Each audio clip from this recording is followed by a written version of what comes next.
We move on to the next presenter now, Dr. Suhani Shah, who will be talking on multidisciplinary management of giant cervical arteriovenous fistula in a 3-year-old child. Do we have Suhani here? Yes, good morning, ma'am. Good morning. I'll Good just morning. share my screen. Good morning, chairpersons. Good morning, my dear colleagues. Today, I would like to talk about a case of multidisciplinary treatment of spinal AVM. So, this is the case of a 3-year-old girl. She was shown first in the neurology OPD at 9 months. She had mild motor delay at that time. She had achieved head holding rollover, but there was a early hand dominance. She had right hand preference for grasp. On examination, she was found to be very hypotonic and brisk reflexes. We advised investigations for her, but then the patient was lost to follow. However, the patient came back to us at 3 years of age. This time, they had recently made the trip to native village where the child was very active, and on coming back, mother noticed that she was dragging her right foot, and even so, she was unable to lift her right hand and would use her left hand to grasp. There was no history of trauma, fall, seizure, or any other complaints. This deficit had improved over time, but it was not complete. And as of now, there was a switch of dominance. So now she would prefer her left side for everything. So this child came with a very peculiar history of switch of dominance. She was on examination found to have higher motor functions were normal. Her speech and cognitive milestones were completely okay. She still had a mild motor milestone delay and a very fine motor milestone delay, which was very subtle, which was only found on delayed development examination. She had asymmetrical gait. There was right hemiparesis.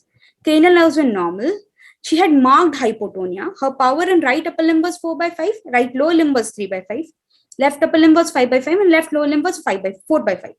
Her DTRs were brisk with a plantar extensor. There was no cerebellar signs. And on imaging, we could see these flow voids which were extending from up to the level of medulla to up to T1. There was this large complex malformation, large flow voids. We can see in the axial sections that this flow void is actually compressing the spine so much that it is almost only a thin rim around here at the C2, C3 level, where the pouch was the largest. So this looked like a perimedullary AVF. On doing the DSA, we could see that it was being supplied from both sides vertebral artery, from the anterior spinal and the posterior spinal artery too. And there was a large high static pouch as seen here with this conglomerate veins afterwards. Now, spinal cord AVMs are divided into 5 types, of which type 1 is a dural AVF, which is in the dural root of the sieve. Type 2 is the intramedullary pile AVM. Type 3 is intra and extramedullary paraspinal AVM. Type 4 is the intradural but extramedullary direct fistula, like we had in this patient. These are then divided into 3 types, and type C is the perimedullary AVF, which has a large venous ectatic pouch, like we had in our patient. So the concerns here in this case was this was a very high flow, large AVM, which was extending up to all the cervical from medulla up to the thoracic region. The child was very young. She was only 3 years old age. There was already a compressed spinal cord and a myelopathy. Child had compensated well for the degree of compression. And we anticipated that if we embolize the pouch, it would cause further compression in an already compensated compressed spinal cord. So in this case, we had a multidisciplinary approach where we, rather than going for endovascular treatment and surgical treatment, we did a preemptive neurosurgical treatment where we did bilateral laminoplasty. Concerning the fact that it's a growing child, we used absorbable plates, which would not hamper the child's growth in future. And then we did a 2-step intervention radiology procedure. This is the post-procedure DSA. And we can see that it has been completely embolized. This is a post-procedure MRI imaging, and we can see that it's now a solid pouch out here, though it is still compressed, still in the spinal canal, but it is quite smaller than before. On 3 months follow-up, the child was doing much better. She had mild asymmetry, her right leg was weaker, she was noticeable only on running, and she had even learned how to jump. Since this patient had presented at a young age with such large malformation, we had done her genetics also.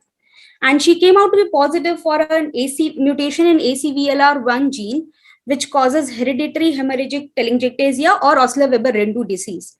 This genetic diagnosis helped us in further management of the child because this led us to anticipate other complications. So we did an X-ray, a CT scan to rule out any pulmonary AVM, a 2D echo to rule out pulmonary hypertension. She has been put on yearly CBC, yearly stool examinations for her anemia to monitor GI bleeds. So variable symptoms and complex angioarchitecture make spinal AVM a very challenging entity.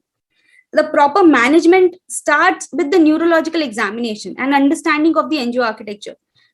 And the close collaboration of neurosurgical, endovascular, and neurological teams are mandatory for successful treatment of these patients. Thank you. Thank you, Suhani, for that treatment. I myself have a couple of questions for you, actually. I would like to know what endovascular procedure did you all perform? Like, what was So, that? ma'am, since this AVM was being supplied by both the anterior spinal arteries and even the posterior spinal arteries, and the concern was not the supply, but more of the large venous ectatic pouch. So, a glue insertion was done in the venous pouch for embolization via the supplying arteries. Was there any follow-up DSA? This was immediate post-procedure DSA that you showed us, right? Yes, ma'am. So, check DSA has not been done after that? No, ma'am, we haven't done a check DSA afterwards because it was anyhow a two-step procedure. So there were two post-procedure DSAs. The DSA that I showed you was after the second procedure where we could see the complete embolization. And the second thing we did, we have had 2 or 3 neuroimagings, sequential neuroimagings, angiography second after this thing. And it has been seen that the patient doesn't have any complaints as of now. Okay. Also, you mentioned a lot of parameters, other associated problems that are there in other organs. Was anything present in this particular child? So, ma'am, the thing about Osler-Weber-Rendu disease is it usually presents after the first decade. Now, in our child, there are only 2 manifestations which come in the young age. One is a spinal AVM or a pulmonary AVM, and we checked her for both of them. And she has been at the outset. We did a USG. We did look for GI liver telangiectasias if we could see, and she has been on regular follow-up. So she does a yearly CBC, a yearly stool examination, and we have kept them in check for epistaxis, and I have explained to them the management of that also. Okay. So she's under surveillance, yes. Okay. Any comments, questions?